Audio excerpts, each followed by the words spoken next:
So I said I was going to revisit the game whenever a big patch comes out. They released one on the 15th of May, which has addressed a few things people have wanted in terms of hotfixes and balancing.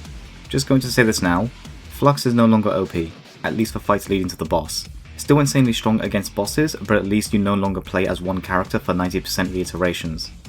So what does the patch bring? Well, it gives us new difficulties which are unlocked after beating Prophet, ranging from beginner to morbid.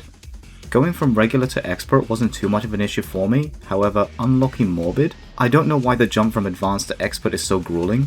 Unlocking those difficulties didn't take me too long, literally one run, but to unlock morbid, this took me a while. I got the difficulty close to 2 AM. I kept telling myself whenever I failed a run, this will be my last, I'll try again tomorrow. Clearly I didn't want to wait. I love the fact you can pick your difficulty now. Before this update, a run had a very steep power creep curve, especially when you get the perfect build before the boss.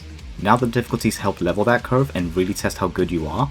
This made me realize I need to practice more when it comes to movement. I kept getting hit by easily avoidable things. Another thing they added are sub-biomes.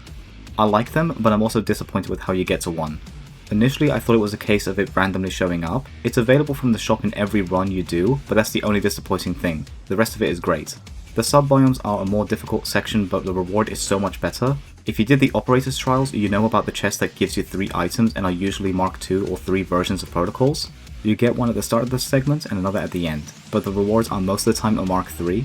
The only thing is, you have to fight much harder enemies, and what I found out from the Sunken Garden sub-biome is that you'll be fighting guys you normally meet on the latter half of Biome 2. They just plop them in, and fighting some of them with barely any upgrades is rough. You do also get to choose what you want after combat.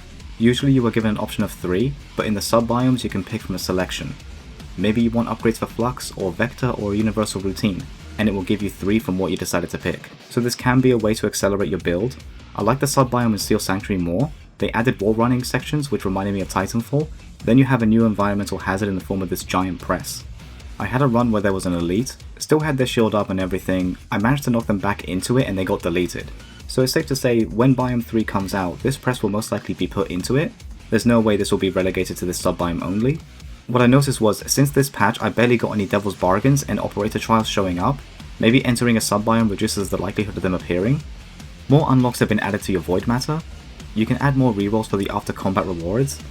This doesn't work. I've tried rerolling and it doesn't do anything, so either it's bugged for me or other people are having the same issue. Some of the damage upgrades can be maxed out at 20 instead of the original 10. Nothing for soul cores though, hoping cosmetic options will come in future because I'm currently sitting at 40 plus cores and have nothing to do with them. I mentioned at the start that Flux is no longer OP. Some changes were made and I'm not complaining about them. The routine Flux had where your backstab would recast on another enemy is limited to 1 time only, so instead of killing 6 out of 8 enemies with backstab, you can only do 2 per backstab cast. Since this change, I checked the differences in damage done as Echo and Vector. It seems like I'm actually using them now. Still not as much compared to Flux, but that's because I'm most comfortable playing as her. Him? It? What is Flux? From the screenshot, it doesn't seem like a lot has changed, but this doesn't show everything for some reason. RIP Blade Form is what I would say. This still melts bosses, but only if you build around it, which is something I did when doing the higher difficulties. I want to say Echo and Vector had some changes too, but to be honest, the only thing I did notice was they had a couple extra routines which are focused around stuns. Nothing else, their playstyle was still very similar to how they were originally. It's only Flux who had the most noteworthy changes, and rightfully so. Prophet has had slight changes. His AoE is now given a visual. I already knew hiding behind the pillar is the safest option, but you're shown it now. The stun from making him fly into a pillar now feels more consistent too. There were times when I felt he wasn't getting stunned, so it's nice to see this has been fixed.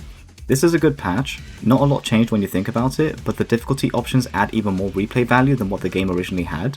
The sub-biomes is a great addition and I hope they keep making them for the newer biomes.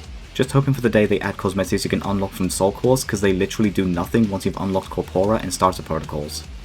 I will make another video, but probably not until they add another biome or character. Just want to say thank you if you made it to the end of the video. If you enjoyed it, consider leaving a like and subscribing. There are more videos in the works, just need to find more time around my work schedule to make them more consistently, instead of the usual 2-week time frame I have. Until next time.